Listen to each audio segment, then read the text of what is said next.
Break के बाद आपका बहुत बहुत स्वागत है कार्यक्रम सुप्रभात में। अब हम बात करेंगे शुभ विचार की। शुभ विचार में आज हम बात करेंगे वास्तविक व्यक्तित्व की।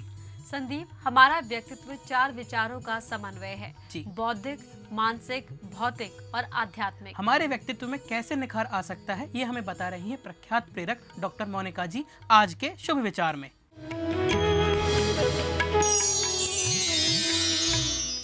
Many times the people ask me what is the definition of real personality. What I say to them before we go to the technological aspect, before we go to the theoretical aspect, let us have a kind of example. हम ये देखते हैं कि एक bell जो हम अपने बगीचे में लगाते हैं और वही बेल जो जंगल में उगती है। जो हमारे बगीचे की बेल होती है वो जैसे जैसे बड़ी होती जाती है, हम समय समय पर उसकी कटाई करते हैं, ज़रूरत के हिसाब से उसको खाद देते हैं और उसको इतनी कोशिश करते हैं कि वो निकलकर सुंदर बनकर आए, वो ज़्यादा से ज़्यादा सुंदर लगे।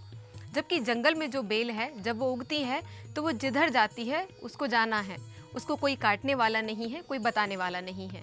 नाउ रियल पर्सनैलिटी का डेफिनेशन ये है कि हम 4 एस्पेक्ट में from the very beginning of our childhood वहीं से हम धीरे धीरे करके प्रून करें। और ये 4 एस्पेक्ट पर्सनालिटी के कौन से हैं?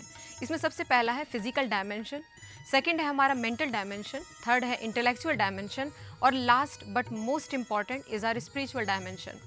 हम फिजिकल डायमेंशन की बात करें तो फिजिकल डायमेंशन में we have all the kind of yogas, we have meditational classes, we have other things. इनके थ्रू हम फिजिकल डायमेंशन को एनरिच कर सकते हैं। एक और चीज़ जो हमें करना चाहिए, हमें किसी न किसी स्पोर्ट को अपने पूरे जीवन में परस्यू करना चाहिए from the beginning of childhood.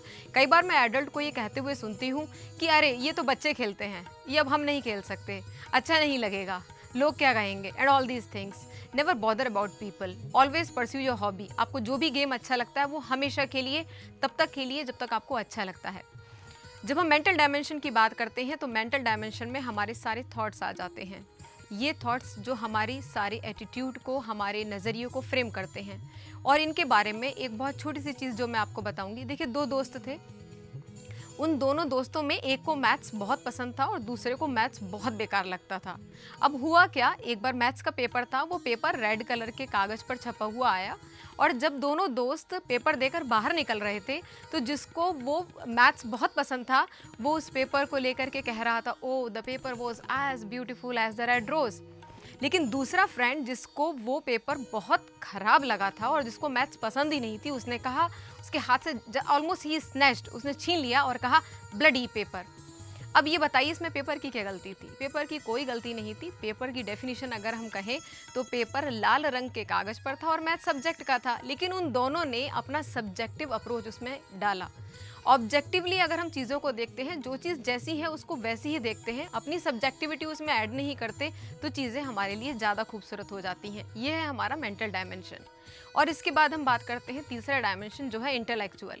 ये इंटेलेक्चुअल डायमेंशन हमारे अंदर इस एबिलिटी को डेवलप करता है कि हम चीज़ों में सही और गलत का अर्थ निकाल पाएँ, नीर शीर विवेका की तरह से चीज़ों को ले पाएँ। और धीरे धीरे जब हम इनको प्रैक्टिस करते हैं, देखिए it's not a matter of miracle. ये ऐसा नहीं होता कि अचानक से हमारे अंदर कहीं से डेवलप हो जाता है। हमें धीरे धीरे गलतियां करते हुए इसको सीखना होता है, लेकिन हर गलती से हमें कुछ सीखना है। और जैसे जैसे हमारा कॉन्शियस डेवलप होता है, हमारे अंदर ये डिस्क्रिमिनेशन पावर बढ़ती जाती है। Last and the most important is our spiritual dimension. अब स्पिरिचुअलिटी की बात करें तो please don't mistake religion with spirituality. Religion जो धर्म है वो एक सेट ऑफ बिलीफ को रिप्रेजेंट करता है, ये अलग हो सकता है, इसकी एक लिमिट है, लिमिटेशंस हैं इसके साथ। ठीक है, जब हम स्पिरिचुअलिटी की बात करते हैं तो ये है हाइटनिंग ऑफ स्पिरिट। हम अपने स्पिरिट को, जो हमारी बेसिक आनंदमयी छवि है, जो हमारी आनंद में रमने की स्थिति है, हम उसको कैसे अचीव कर सकते हैं। सो जैसे जैसे हम अपने स्पिरिट को हाइटन करते जाते हैं वैसे वैसे हम ज़्यादा स्पिरिचुअल होते जाते हैं। तो इन चारों डायमेंशंस को अगर हम बैलेंस्ड वे में अपने अंदर डेवलप करते हैं, so we can achieve a very real and a very happy personality.